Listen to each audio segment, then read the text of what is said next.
여러분 안녕하세요. 최근 국제 금 시세가 눈에 띄게 하락했습니다. 온스당 2,000달러를 넘나들던 금 가격은 짧은 기간 동안 큰 폭의 조정을 받았습니다. 많은 분들이 이렇게 묻고 있습니다. 금은 안전 자산이라면서 왜 요즘은 오히려 떨어지는 걸까? 이 질문에서 오늘 이야기는 시작됩니다.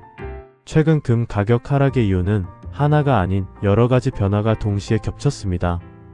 첫 번째는 미국 연방준비제도와 관련된 소식입니다. 최근 미국에서는 새 연방준비제도 의장 후보로 케빈 워시라는 인물이 지명되었습니다.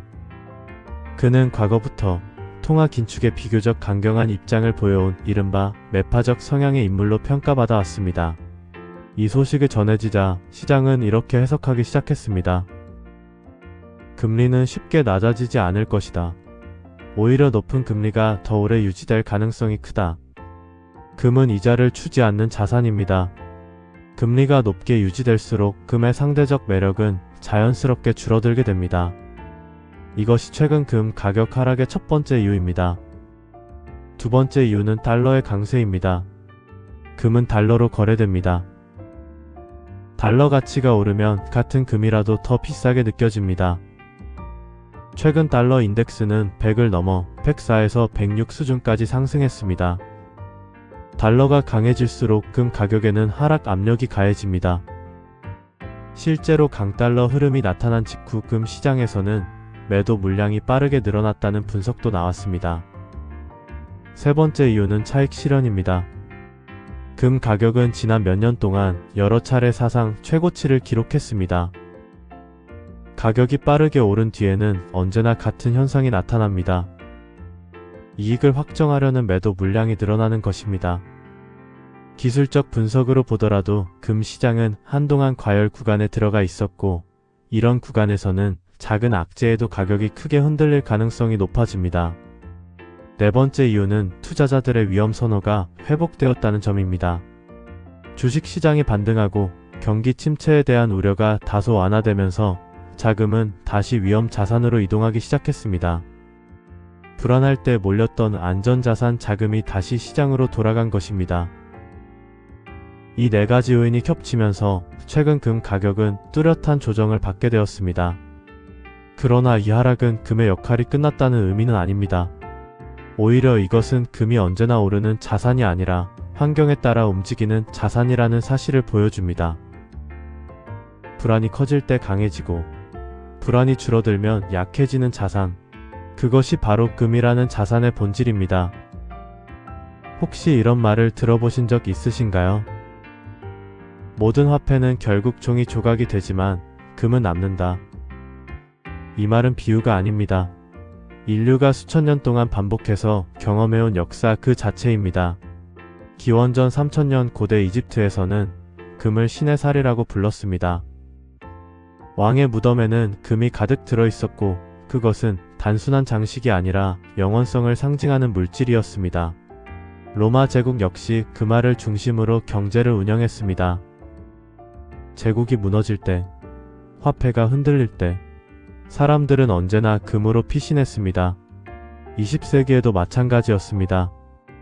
1944년 브레튼 우즈 체제가 만들어졌습니다. 미국 달러는 금과 연결된 화폐가 되었고 전 세계 통화는 달러에 연결되었습니다. 이 체제는 27년 동안 유지되었습니다. 그러나 1971년 닉슨 대통령은 달러와 금의 연결을 끊었습니다. 이른바 닉슨 쇼크입니다. 그 이후 세계는 순수한 종이화폐 시대에 들어섰습니다. 그리고 금 가격은 그때부터 급등하기 시작합니다. 1971년 금 가격은 온스당 35달러였습니다. 1980년에는 800달러를 넘었습니다. 10년도 채 되지 않아 20배 이상 오른 것입니다. 이것은 단순한 투기가 아니라 화폐에 대한 신뢰가 무너졌다는 집단적 신호였습니다. 이후에도 금은 위기 때마다 같은 행동을 반복합니다. 2000년 닷컴 버블이 붕괴되자 주식시장은 폭락했고 금 가격은 서서히 상승했습니다.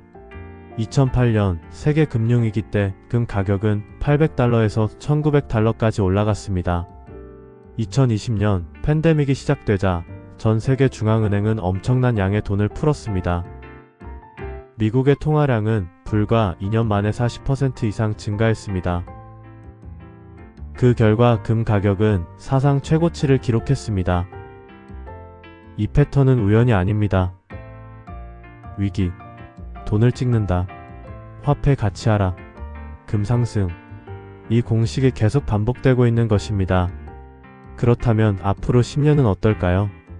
우리는 이미 역사상 유례없는 부채의 시대에 살고 있습니다. 전 세계 국가 부채는 GDP 대비 100%를 넘었습니다. 과거 어느 시대도 이 정도의 부채를 안고 안정적으로 성장한 적은 없습니다. 부채를 줄이는 방법은 세 가지뿐입니다. 성장, 디폴트, 그리고 인플레이션입니다.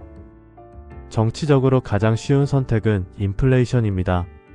화폐 가치를 낮춰 부채를 녹이는 방법입니다. 이 환경에서 금은 어떤 의미를 가질까요? 금은 연간 생산량이 약 3,500톤 수준입니다. 통화량처럼 갑자기 2배로 늘릴 수 없습니다. 이 제한된 공급이 금의 가장 큰 힘입니다. 수익률을 숫자로 보겠습니다. 복리 기준으로 연 3% 수익률이면 10년 후 약 34%입니다.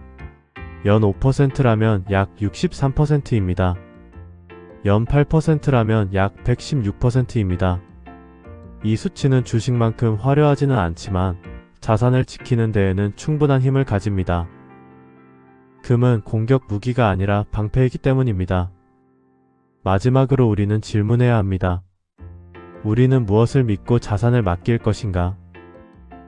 기술입니까? 기업입니까? 정부입니까? 아니면 수천 년의 인간 경험입니까? 지난 100년 동안 주요 화폐들은 평균 95% 이상의 구매력을 잃었습니다. 그러나 금은 100년 전에도 양복 한 벌을 살 수 있었고 지금도 양복 한 벌을 살 수 있습니다. 이 단순한 사실이 금의 존재 이유를 설명합니다. 금은 완벽한 자산이 아닙니다. 항상 오르지도 않습니다. 때로는 지금처럼 하락하기도 합니다. 그러나 인간의 불안이 사라지지 않는 한 금은 사라지지 않을 것입니다. 금은 검이 아닙니다. 방패입니다.